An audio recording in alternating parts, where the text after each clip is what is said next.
Ola, alumnado de cuarto da ESO, imos facer unha práctica sinxela co GeoXebra para representar rectas, dependendo dos seus dous parámetros, da súa pendente e do corte co eixei. Para iso, nun navegador calquera, escribides GeoXebra con G, vale? GeoXebra, se o lemos estilo castelán, sería GeoGebra, de acordo? Escribimos iso, e dentro do GeoXebra, pois vamos a escoller este GeoXebra clásico que aparece aí. Automáticamente sainos xa a xanela do GeoXebra onde eu vou a poder meter as funcións que considere e facer a práctica esta, de acordo? Despois debedes exportala para incorporala á aula virtual. Ben, pregúntame xa cando abro o GeoXebra se eu quero gráfico, xeometría, xanela 3D, etc. Vou escoller gráfico. Bueno, unha cousa primeiro, o da lingua. A min vedes que aparentemente o teño en portugués. A vos igual vos sale en castelán ou en inglés. Eu vou a traballar con el sempre en galego, vale? Entón, para iso, vou alo arriba, aquelas barras que sería o menú, premo en configuracións, vedes, sí que estaba en portugués, pon configuracións, vale? Efectivamente, portugués do Brasil tiña, moi exótico. Vale, entonces aquí escollo galego, vale? Moi ben, Galician galego. Premo iso e agora xa vamos a... É importante o da lingua, porque cando eu escriba funcións, igual non nesta práctica, pero en xeral é importante o da lingua porque as funcións están nesa lingua, de acordo? Ben, unha vez que teño a lingua, pois o que fago é crear un esvarador. Un esvarador créase así, aquí premendo neste menú, de aquí, no segundo empezando pola dereita, vedes, vou crear un esvarador. Premo en esvarador, teño que premer no lugar onde o quero situar, pois veña, vou situar aquí, e teño que poñer as condicións do meu esvarador. O meu esvarador é unha variable. Por exemplo, pois vai ser a pendente. Eu quero que a pendente se chame M e que tome diferentes valores. Por lo tanto, en vez de A, renomeo como M, vale?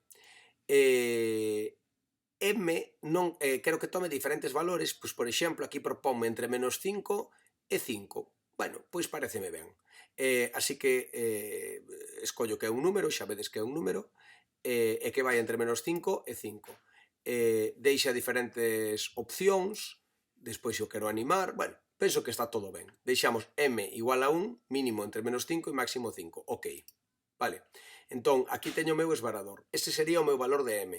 Vou crear un segundo esvarador, para iso, como xa teño premido isto no menú, premo debaixo e creamos un segundo esvarador que lle vou chamar N, que vai ser o meu corte co eixei da recta, de acordo? Deixo tamén entre menos 5 e 5, pareceme ben, e digolle ok. Vale, entón aquí já teño os meus dous esvaradores. Se non me gusta velos así, os prefiro mover e colocar un xusto debaixo do outro, podo facelo. Isto, simplemente premendo neles, podo movelos por donde queira, de acordo? Dentro da pantalla.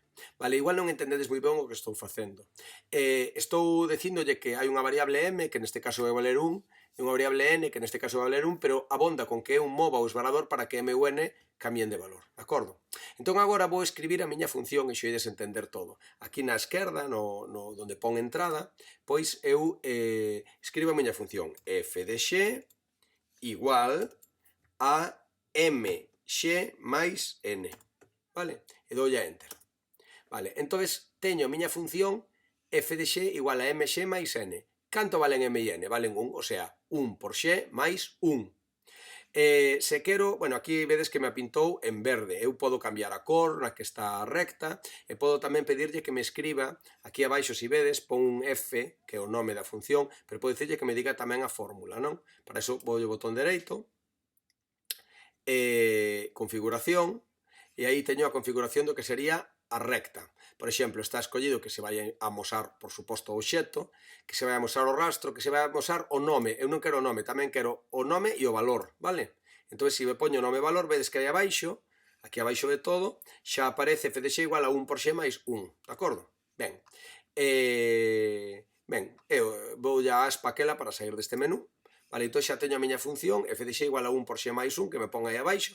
E ora que pasa? Que se eu vou movendo m, vou cambiando a pendente da recta, de acordo? Vou aumentando a pendente da recta e vai inclinándose a pendente da recta. Vedes, agora xa é unha recta de pendente 3,9 ou 4. E n é o corte co eixe y. Se eu vou mudando, pois vai baixando. Por exemplo, n igual a menos 2. Menos 2,1 hasta menos 5. Vale? Así que aí si vemos como se comportan as rectas. Si m é positivo, a recta lida de esquerda a dereita sube. Si m é negativo, a recta lida de esquerda a dereita baixa. Si m vale 0, a recta é horizontal. E n márcame sempre o corte co eixe y da recta. A ecuación da recta tédela sempre aquí escrita, vedes, aquí, f de x igual, por exemplo, neste caso, no que parei agora, f de x igual a 0,4 por x máis 2,2. Bueno, pois só espero que fagades isto, esta animación coas rectas, de acordo? O Xeoxebra permite que o anime e que se vaya movendo. Por exemplo, se me apetece que M se vaya movendo, non teño máis que facer un doble clic sobre M para que me salga o menú do esvarador e dicirlle que o esvarador dentro de básico, vale? Quero que se anime, animación activa, ao darlle así, automáticamente vai a aparecer animado. Se dou agora aspa, vedes que aí vai o M. Vais o M movendo e vemos como se move a recta cos diferentes valores de M, que serían as diferentes pendentes. Agora, pendente menos 5, pendente menos 4, menos 3, menos 2, menos 1, 0, pendente 1, 2, 3, 4, 5. Vale, n neste caso está constante no 2,2, pero se quero animar n, non teño máis que decirlle tamén aquí en básico que se anime n, e así empezase a mover a recta tanto no m pendente como no n corte co eixe y, que vedes que tamén vai mudando, vai baixando neste caso. Ben, pois xa está con esta recta animada en m e n, pois é o que espero que fagades na práctica. Despois debedes exportalo, vale? Para exportalo, pois premedes aquí, e no menú ficheiro, premedes aquí en guardar. A darlle en guardar, pregúntavos que nome lle queredes poñer, e poñedes aquí rectas, e fixadevos o .ggb é a extensión dos ficheiros Xeoxebra. Dabeslle a guardar, e automáticamente quedavos guardado no voso ordenador, vale, en descargas, e polo tanto xa o podedes coller e cargar na aula virtual na tarefa. Vale, nada máis.